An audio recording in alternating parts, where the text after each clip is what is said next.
의원들은 증인 채택 과정에서 과도한 증인 소환과 정치적 쟁점이 국정감사의 본질을 흐릴 수 있다는 우려를 표명하는데요. 이에 국힘 쪽 의원들이 집단 퇴장을 해버리네요. 한번 보시죠. 구독과 좋아요는 영상 제작에 큰 힘이 됩니다. 먼저 하시죠. 예. 각기택 의원님 먼저 하세요. 예. 예, 이게 그 국정감사 증인 명단을 일단 봤는데요. 조금 원칙이 좀 필요할 것 같습니다. 이게 그때그때 정치적인 쟁점에 따라 가지고 이렇게 국정감사에 있어서 증인을 부르기 시작하면 정작 피감기관에 대한 국정감사에는 충실하지 못하고 그런 쟁점적인 사건들에 대한 증인에 대해서 집중적으로 질문할 것은 뭐 눈에 보듯이 뻔한 거여서 과연 국정감사의 성과를 거둘 수가 있는가 하는 차원에서 봐야 될 것 같습니다. 지금 이 명단을 보면 사실 솔직히 이야기합시다. 민주당에 불리한 수사한 사람들, 검사들 다 넣어놓은 거 아닙니까? 그런데 그 검사들 중에서 특히 민주당에 미운털이 박힌 검사들은 탄핵까지 해가지고 탄핵 청문회하면서 불렀던 사람들 아닙니까? 그런 사람들을 국정감사에 또 부르겠다는 것은 누가 봐도 정쟁용 아니겠습니까? 이렇게 본다면 왜 민주당에서는 민주당에 불리한 판결을 한 판사들은 안 부릅니까? 다 이유가 있을 겁니다. 법원에서 판결을 하는 판사들은 그래도 중립을 지켜주고 그런 법원에서 판결을 하는 것에 대해서 국감에서 부른다는 것 자체가 직무에 과도한 그런 정치적 개입이라는 고려 때문에 안 부르시는 거 아닙니까? 그렇다면 피감기관에 대한 감사를 하는 자리에서 수사를 한 검사들을 부르기 시작한다는 것은 똑같은 차원에서 본다면 판사하고 검사하고 사이에 뭐가 다르겠습니까? 민주당에서 분명히 본인들에게 불리한 사건 수사한 검사들 부른다는 것 명백한 거 아니겠습니까? 그런 부분들 좀 고려하시고요. 그리고 감사원에 대한 감사를 할 때 감사위원들을 다 부른다는 것은 저는 지금 처음 보는 것 같은데 이 감사위원들을 다 증인으로 불러가지고 감사한 내용 하나하나에 대해서 따지기 시작하면 향후에 감사위원들이 그런 내부적인 회의를 하거나 의사 결정을 할 때 그 당연히 업무상의 정치적 부담이 또 되지 않겠습니까? 그런 부분들에 대해 또 기준을 세워야 될 것 같고요. 그리고 우리가 법사위에서 뭐 가부에 대한 논쟁은 많았지만 그래도 수차례 탄핵 뭐 청문회라든지 이런 과정을 거쳐서 한번 나왔던 증인들에 대해 가지고 중복해서 불러가지고 또 한다는 것은 뭐 내용도 뻔할 뿐만 아니라 그 해당하는 증인들에 대해서 거의 인권 탄압 아닙니까? 한번 나왔던 증인들은 다 좀 제외를 하고 또 감사위원 같은 경우나 검사나 그리고 지금 다른 상임위에서 불러야 마땅한 그런 증인들까지도 지금 포함이 되어 있는데 국방부 장관이라든지 뭐 국가안보실장이라든지 이런 사람들까지 다 넣는다 그러면 법사위에서 너무 광범위하게 증인들을 부르는 거라고 생각이 됩니다. 한번 고려해 주시기. 네. 토론이신 거죠? 의사진행 발언이 아니라. 자, 토론하실 분 손 들어주세요. 네, 송석돈 의원님. 네, 토론하세요. 예, 그 일반 증인 참고인 명단을 보니까 너무 많은 것 같아요. 이게 보니까 139명을 채택을 하셨는데 뭐 꼭 필요한 증인은 불러야 되겠지만 제 경험으로 보면은 이렇게 과도하게 이게 많은 증인 참고인 불러놓으면은 실제는 발언 기회도 없이 시간만 보내고 결국 돌아가는 경우가 많은데 예, 여기 중에서 꼭 핵심 증인을 위주로 좀 했으면 하는 생각이 들고요. 그리고 기본적으로 증인 참고인은 여야가 합의해서 서로 이렇게 요구하는 증인 참고인을 서로 비례적으로 이렇게 서로 선택하는 게 기본의 관례인데 오늘 보니까 우리 존경하는 우리 유상범 우리 간사님이 요구한 증인들은 채택이 안 되고 이렇게 겹친 부분에 대해서만 뭐 이렇게 하고 또 뭐 일부 빼달라고 일부 반영해 줬으니까 합의가 된 거다 이렇게 말씀하시는 거는 좀 문제가 있는 것 같아요. 그래서 우리 유상범 간사께서 요구하신 증인 중에 겹치지 않은 부분 중에 꼭 필요한 부분은 좀 더 추가를 해주셨으면 좋겠고 그리고 또 여기에 또 너무 정쟁적으로 국민적 관점에서 우리가 관심사에 대해서 제대로 필요한 증인 참고인이 아니고 단순히 정쟁을 위한 증인 참고인들이 많이 눈에 띄거든요. 이런 부분은 좀 더 논의를 통해서 좀 걸러줬으면 좋겠습니다.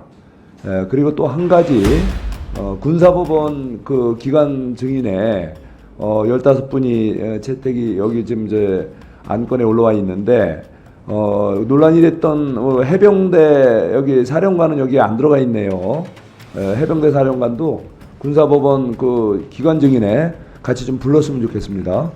그래서 최근에 우리 최상병 그 특검 관련해서 우리 국민적 관심과 의혹이 큰데 이런 와중에 지금 대한민국이 지금 안보 상황이 굉장히 위중한데도 불구하고 지금 뭐 정쟁에 특히 그 최안보 일선에 서 있는 해병대가 정쟁의 한복판에 놓이게 됨에 따라서 이게 굉장히 심각한 안보 위기를 맞고 있습니다. 그런 상황을 그날 좀 한번 이분을 불러서 한번 좀 점검 좀 했으면 싶어서 좀 양당 간사님께서 같이 우리 해병대 사령관도 군사법원 기관 중인으로 좀 같이 추가로 채택해 주셨으면 고맙겠습니다. 이상입니다. 네. 예. 조배석 의원님, 뭐 특별한 다른 얘기 있습니까? 예, 조배석 의원님. 토론 동의는 김용민, 박지원 의원님 등으로부터 들어왔습니다. 예, 토론해 주시죠. 네, 제가 이 증인 명단을 보니까 이창수 검사장 같은 경우는 기관 증인이면서 또 그냥 대전 고검에서 하는 거에 증인으로 또 소환을 했더라고요. 그래서 이 좀 중복된 게 아닌가. 그리고 이 중앙지검에 우리가 국정감사를 할 때 충분히 의문사항이 있으면 질문도 할 것이고, 그런데 이게 조금 불합리한 게 아닌가 싶고요. 그리고 또 추가적으로 논의를 할 수 있는 것이 10월 2일 날 하면은 이제 일주일 못 채우지만 국정감사가 하루만 하는 게 아니라 거의 3주에 걸쳐서 하니까 그 뒤에 할 수 있는 기간에는 충분히 증인을 논의를 할 수 있고요. 그리고 여태까지 국정감사에서 또 그렇게 해왔습니다. 해왔고, 그리고 제가 볼 때 어디까지나 우리가 국정감사인데 지금 여기 그 결정된 그 증인들은 우리가 탄핵이나 그 탄핵 청문회에서 증인으로 그 소환됐던 사람들이거든요. 그래서 저는 국정감사는 국정감사대로, 그리고 또 이건 국정감사니까 좀 청문회하고는 조금 구별을 했으면 좋겠다, 그런 말씀을 드리고요. 그리고 또 어떤 사안에 대해서 우리가 이제 국정감사 기간 동안에는 이제 다 보도가 되고 국민들이 지켜보고 있습니다. 그렇다고 하면은 사안의 실체를 정확하게 알게 하기 위해서라도 또 증인도 일방의 증인도 필요하지만 또 우리 여당 측에서 그 신청한 증인에 대해서도 좀 수용을 해서 좀 균등한 기회를 주시는 게 또 실체적인 진실도 발견하고, 그래서 국민들이 정확하게 사안을 파악하는 그런 게 되지 않을까 싶습니다. 이상입니다. 네. 더 이상 토론하실 의원님 안 계시죠? 김용민 의원님께서 토론을 종결하자는 동의를 하셨고, 계속 동호 반복일 가능성이 있고, 그래서 제가 일단 진행하겠습니다. 해당 동의에 찬성하는 의원님 계십니까? 네. 박지원 의원님 등의 찬성이 있으므로 국회법 제71조에 따라 토론 종결 동의가 의제로 성립되었고, 이에 대하여 국회법 제108조에 따라 토론을 하지 않고 표결할 것을 선포합니다.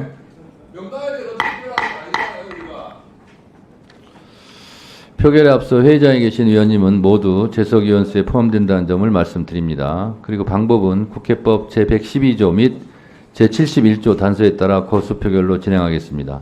먼저 찬성하시는 의원님들은 손을 들어주시기 바랍니다. 내려주십시오. 다음 반대하는 의원님은 손을 들어주시기 바랍니다. 내려주십시오.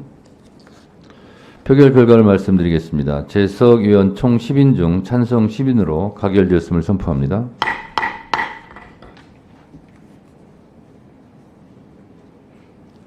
이거죠?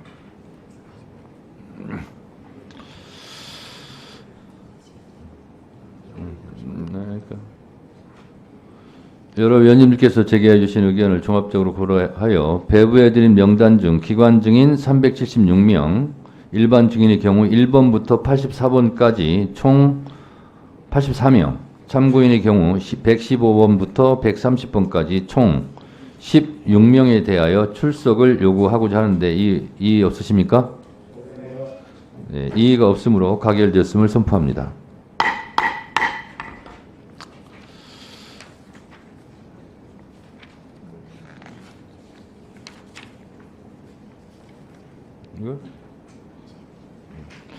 또한 대법원장과 헌법재판소장은 국회법 제121조 제5항의 규정에 따라 국정감사장의 출석을 요구하되 감사 모두의 인사말씀과 감사 마무리에 종합 답변을 했던 기존 운영 방식을 참고해서 구체적인 진행 방식은 간사님들과 협의하여 정하도록 하겠습니다.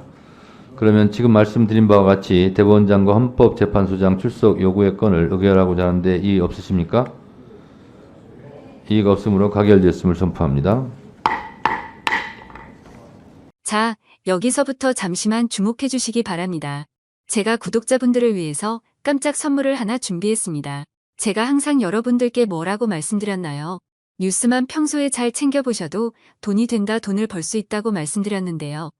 자, 여기 보이는 각종 뉴스, 코로나, 러시아 우크라이나의 전쟁, 엔비디아의 실적, 트럼프와 김정은의 관계 등등 이러한 뉴스를 보게 되면 여러분들은 어떤 생각이 드시나요? 그냥 뉴스만 보고 끝내는지, 아니면 이 뉴스를 어떻게 이용할 수 있는지 이 부분을 고민하고 계시는지를 되물어보고 싶습니다. 그 이유가 뭐냐 하면 제가 지난 1월 여러분들께 뭐라고 말씀드렸나요? 지금은 반도체 산업에 관심을 가져야 한다. 뉴스만 보고 그냥 넘기지 마시고 한번 투자 쪽으로 고민해 보셔야 한다라고 말씀을 드렸습니다. 그리고 나서 이런 썸네일을 유튜브나 뉴스를 통해서 많이 보셨을 텐데요. 이런 반도체 산업이 이슈가 되었을 때 부자들은 어떻게 생각한다고 했나요? 반도체와 관련된 투자 수단은 뭐가 있는지, 어떤 주식이 가장 좋은지, 어디에 투자해야 돈이 몰리는지 자연스럽게 생각한다고 제가 말씀드렸죠. 그 이유가 부자들이 봤을 땐 이슈가 돈으로 이어지고 그 이슈가 나에게 돈을 벌어준다는 경험적 확신이 있기 때문에 부자들은 항상 이런 사회적 이슈와 돈의 흐름을 관심 있게 쳐다본다고 제가 말씀드렸는데요. 이번에도 마찬가지입니다. 제가 지난번에 시청자분들과 함께하는 주식으로 수익 내기 이벤트를 진행했었는데요. 당연히 100% 무료로 진행되었고, 자, 여기 보시면 아시겠지만 제가 지난번에도 저한테 구독이라는 문자를 보내주신 모든 시청자분들께 이렇게 반도체 관련주 중에 많은 종목이 아니라 가장 급등할 확률이 높은 딱 한 종목, 한미반도체 딱 한 종목만을 추천드렸어요. 그러면서 여기 나와 있는 대로 정확히 얼마에 매수해야 하는지, 수익률이 얼마가 나왔을 때 팔아야 할지 정확히 말씀드렸는데, 자, 지금 실제로 어떻게 되었나요? 오른쪽을 보시면 아시겠지만 제가 1월에 문자로 이 한미반도체를 소개해드리고 나서 실제 3배 이상의 급등이 나왔죠. 그래서 당시에도 굉장히 많은 분들이 제가 드린 이 종목으로 수익을 크게 내실 수 있었는데요. 다시 한번 수익 축하드리고 이번에도 마찬가지입니다. 최근에 이슈가 되고 있는 것이 이 하마스와 이스라엘 전쟁, 러시아와 우크라이나 전쟁이기 때문에 우리가 어떻게 생각해 볼 수 있을까요? 더군다나 북한까지 참전한 마당에 전쟁이 앞으로 계속해서 심화될 가능성이 있는데요. 더욱이 중국 또한 대만에 대한 전쟁 압박 수위를 높여가고 있어 전 세계가 혼란스러운 상황입니다. 이렇게 전쟁이 계속해서 심화되면 피해가 커지기 때문에 전쟁에 필요한 군수물자, 의료 지원 물품들이 실제로 더 많이 필요할 수밖에 없는데요. 그럼 그 중에서 실제 전쟁의 여러 물자들을 지원해본 경험이 있고 건설, 의료 수준이 높은 우리나라 기업들 중에 한 곳이 가장 크게 부각받을 수밖에 없는 것이고 당연히 우리가 이쪽으로 생각해야 된다는 겁니다. 자, 그렇기 때문에 제가 이번에도 뭘 보내드린다고요? 지난번과 마찬가지로 지원이라는 문자를 보내주시면 제가 전쟁 물자 지원 관련주 중에 앞으로 대장주 역할을 하면서 주가가 가장 크게 급등할 한 종목을 구독자분들에게 문자로 종목명과 사고 파는 시점을 모두 알려드릴 거예요. 그래서 여러분들이 주식으로 돈 버는 연습을 한번 해보시라 이렇게 말씀을 드리고 혹시라도 나는 주식을 하지 않는다 라고 하시는 분들은 주변에 주식하시는 분들께 추천해 주셔도 되고, 연세가 있으신 분들은 자녀분들에게 한번 이걸로 수익을 내보라고 이렇게 조언해 줄 수도 있으시겠지요. 그래서 지금 이 영상을 보시는 시청자분들 중에 나도 이번 종목이 궁금하다 하시는 분들은 누구나 상관없이, 어느 시간대나 상관없이 부담 없이 이렇게 위쪽 상단에 제 번호 남겨두고 있습니다. 저의 개인 번호 010-2803-3347 남겨놨고요. 지난번처럼 지원이라고 보내주시면 제가 이번에도 똑같이 무료 추천급 등주 문자를 보내드리겠습니다. 그래서 제 번호 010-2803-3347로 문자 보내주시면 여러분들이 직접 이수를 통해서 돈 버는 연습을 해보실 수 있는 것이고, 제가 돈을 받는 것도 투자를 대신 해드리는 것도 아니니까 부담 없이 신청해 주시면 되는 겁니다. 그리고 수익이 나면 저는 다른 것은 바라지 않습니다. 제 채널에 좋아요, 구독 한 번씩만 눌러주시라 이렇게 다시 한번 말씀드리겠습니다.